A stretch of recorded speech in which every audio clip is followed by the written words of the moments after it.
أعزائي المتابعين، أهلا بيكم.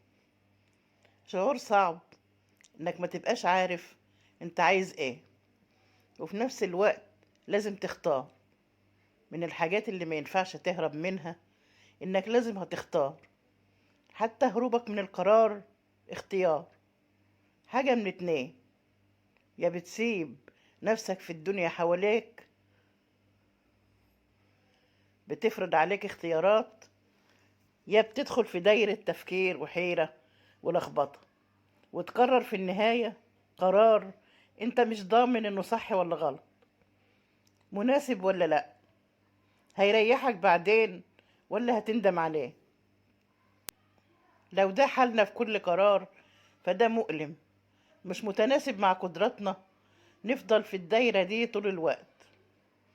ربنا مريحنا بقوانين تطلعنا بره كل الوجع ده.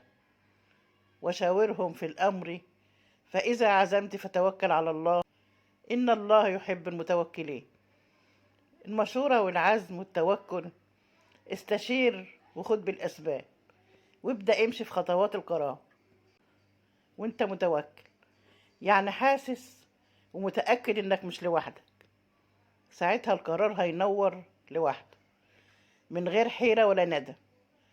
يا هتكمل يا هتقف، يا هتقرب يا هتبعد. واعلموا أن الله يحول بين المرء وقلبه. كل دي أنوار البصيرة اللي بتشاور لك على الاختيار. فمحتاجين نشتغل على البصيرة، لأن كل مدى ما القرارات هتبقى أصعب. مش محتاجة قدراتك قد ما محتاجة للبصيرة اللي بتيجي بالأخذ وبالأسباب مع العزيمة. متحوطين باليقين والتوكل على الله اللي بيتوجد بالوصل المستمر مع ربنا. ليس العاقل من عرف الخير من الشر، وإنما من عرف خير الشرين. فكرة إنك مش لوحدك، معاك ربنا في حياتك، منجية من كل حيرة ووجع. سلام ومحبة ورحمة من الله عليكم جميعا، ودمتم أعزاء.